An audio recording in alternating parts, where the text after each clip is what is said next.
વિદ્યાર્થી મિત્રો, મેં તમને જે બીજો વિડીયો મોકલાવ્યો ને એમાં પેજ નંબર 60 પરથી ત્રીજો ચોથો ગિવન એક્ઝામ્પલનો દાખલો અને પેજ નંબર 61 પરનો પાંચમો જે તમારે સ્વ અધ્યયનમાં કરવાનો છે એ દાખલો આપ્યા છે. તો એ દાખલા તમે પહેલાં સમજી લો, પછી મહાવરા સંગ્રહ 4.1 આમાંથી જોઈ પોઝ કરતા જજો, સમજીને લખતા જજો. પ્રશ્ન પહેલો હેડિંગ આપજો અને આજે જ્યાંથી શરૂ કરું ત્યાં ક્લાસ વર્ક કરીને આજની તારીખ લખીને આપજો.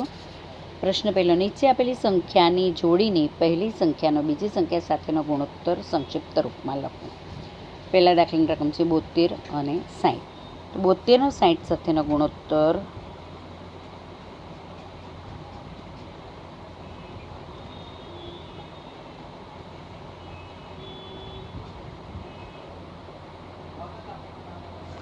હા, તો કેવી રીતે લખવાનું છે જોઈ લો. 72 જેમ 60 બરાબર 72/60, એટલે બંને સંખ્યા 12ના ઘડિયામાં છે બરાબર ને. 12 6 72 એટલે 12 × 6 છેદમાં 12 × 5 60 એટલે 12 × 5.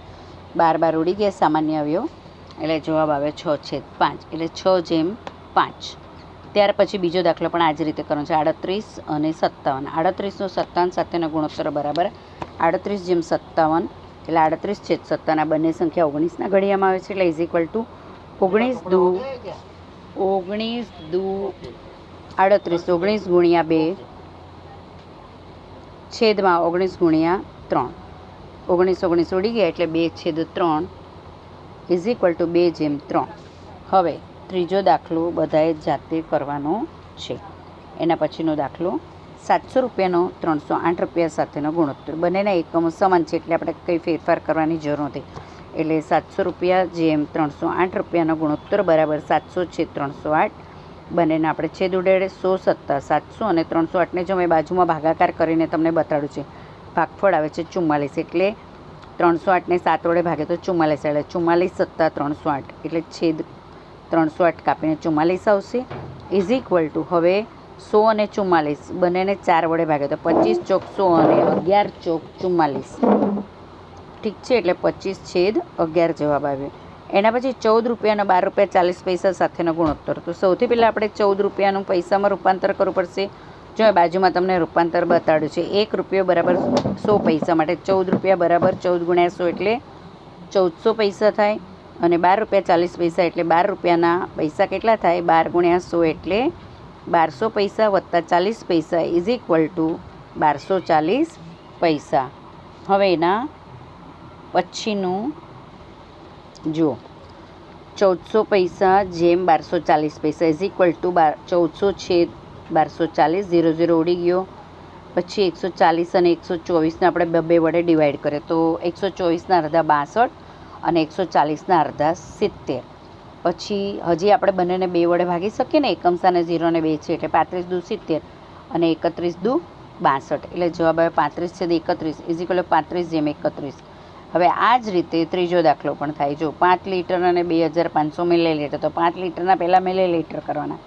1 લીટરના 1000 મિલીલીટર, તો 5 લીટરના 5 × 1000 એટલે 5000 મિલીલીટર. એટલે 5000 મિલીલીટરનો 2500 મિલીલીટર સાથેનો ગુણોત્તર બરાબર 5000/2500 ઇઝ ઇક્વલ ટુ 5000ના છેદમાં 2500. 0 0 ઉડાડી દીધા. ઉપરના 2 0 ને નીચેના 2 0. 25 × 25 ને 25 દુ 50 એટલે 2/1.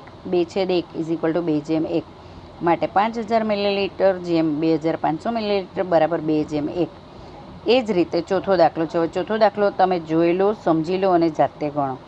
ત્રીજાનો હેડિંગ શું આપે છે કે આપેલ શતમાનનું સંક્ષિપ્ત ગુણોત્તરના રૂપે લખો. આપેલા શતમાનનું, શતમાન એટલે શું? સેંકડે, ટકાવારી, જે અપૂર્ણાંકના છેદમાં 100 હોય એને આપણે શતમાન કહીએ છીએ. આગળ આપણે આવા દાખલાનો અભ્યાસ કરેલો છે.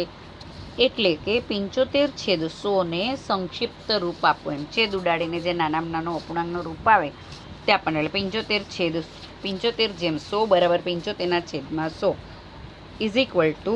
હવે જો છેદ તો આવડે છે ને બધાને. 25 તરી 75 ને 25 ચોખ્ખું 100 એટલે ઉપર 3 આવે નીચે 4 આવે એટલે 3/4 ઇઝ ઇક્વલ ટુ 3/4 માટે 75/100 ઇઝ ઇક્વલ ટુ 3/4. હવે જુઓ 44/100 એટલે 44ના છેદમાં 100, તો 11 ચોક 44 ને 25 ચોખ્ખું 100 એટલે 11/25 એટલે 44/100 બરાબર 11/25. 25. એના પછી ત્રીજું 6.25% એટલે 6.25/100 ઇઝ ઇક્વલ ટુ 625. આપણે 6.25ના જે 2 પોઈન્ટ પછીની 2 રકમ છે એટલે છેદમાં આપણે 2 0 મૂકવા પડે ને, એટલે છેદમાં 100 ગુણ્યા 100.